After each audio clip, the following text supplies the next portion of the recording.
खनिज foundation DMF की बैठक में तवज्जो नहीं दिए जाने से विपक्षी दल के विधायक सांसद की नाराजगी खुलकर सामने आ गई। भाजपा विधायक ने इस बात पर आपत्ति जताई कि बैठक के लिए बुलाते हैं लेकिन अधिकारी एजेंडे की जानकारी तक नहीं देते। उन्हें ये तक नहीं बताया जाता कि कौन सा काम स्वीकृत हुए हैं। डीएमएफ शासी परिषद की बैठक की शनिवार को प्रभारी मंत्री रविंद्र चौबे की अध्यक्षता में हुई बैठक की जानकारी देते हुए उन्होंने बताया कि अनेक मुद्दों पर चर्चा हुई। कई एजेंडों पर सुझाव पर सहमति भी व्यक्त की गई। इंफ्रास्ट्रक्चर व रूरल इंफ्रास्ट्रक्चर डेवलपमेंट के लिए जनप्रतिनिधियों की मांगों को कार्य योजना में शामिल किया गया। डीएमएफ की बैठक से अनुपस्थित रहे विधायक बृजमोहन अग्रवाल ने अधिकारियों पर निशाना साधते हुए कहा कि बैठक के लिए जो एजेंडा भेजते हैं उसमें डिटेल्स नहीं भेजते, इसलिए वो डिटेल्स अधिकारी भेजें। विधायक इसलिए भी नाराज हैं क्योंकि बिना उनकी जानकारी के कुछ काम उनके विधानसभा में स्वीकृत हो गए हैं, इसलिए उनकी जानकारी में काम होना चाहिए। हमने सुझाव दिए हैं कि डीएमएफ के मद से जो निर्माण के काम किए जा रहे हैं वो निर्माण के काम स्थायी काम होना चाहिए। इसमें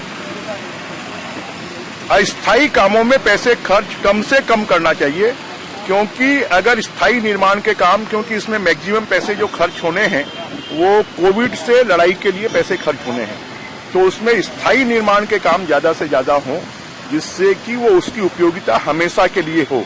कि बहुत से काम सरकार नहीं करवा पा रही है, तो इस बात का हमने सुझाव दिया है। और दूसरा, अधिकारी जो एजेंडा भेजते हैं उस एजेंडे में डिटेल्स नहीं भेजते हैं, तो वो डिटेल्स भी अधिकारी भेजें।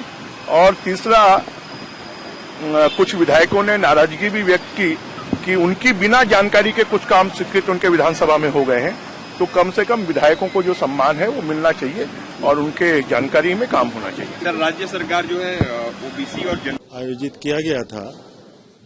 पिछले बार भी जब बैठक हुआ था तो इंफ्रास्ट्रक्चर डेवलपमेंट के लिए और रूरल इंफ्रास्ट्रक्चर के लिए जो माननीय जनप्रतिनिधियों की जो मांगे थी उसको कार्य योजना में शामिल करने का आज निर्णय लिया गया। दूसरा, पिछली बार भी हम लोगों ने निर्णय लिया था कि कोविड के चलते जितनी भी आवश्यकताएं होंगी उसको डीएमएफ से पूरा किया जाएगा। और लगभग 6 जगहों में ऑक्सीजन प्लांट में जितने मैन पावर की जरूरत है, और आज माननीय धनेन्द्र साहू जी ने कहा कि उनके नया पारा में भी एक ऑक्सीजन प्लांट और लगाना पड़ेगा, उसमें मैन पावर की जरूरत होगी, उसको आज स्वीकृति दी गई।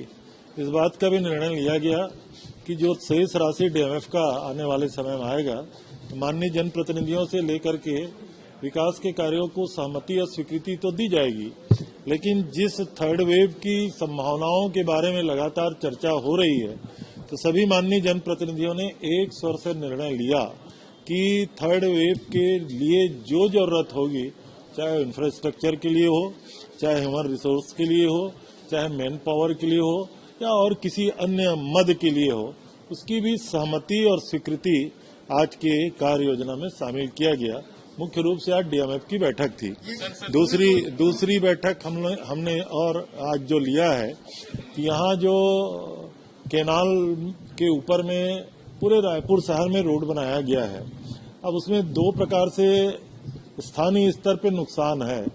सारे यहाँ रायपुर शहर के जो तालाब थे वो एमआरपी के नेटवर्क से लिंक थे, और दूसरा ये था कि उसमें निस्तार का पानी के लिए जो आगे के गांव हैं उसमें पानी दिया जाता था, तो उसमें हम लोगों ने उसमें आने वाले समय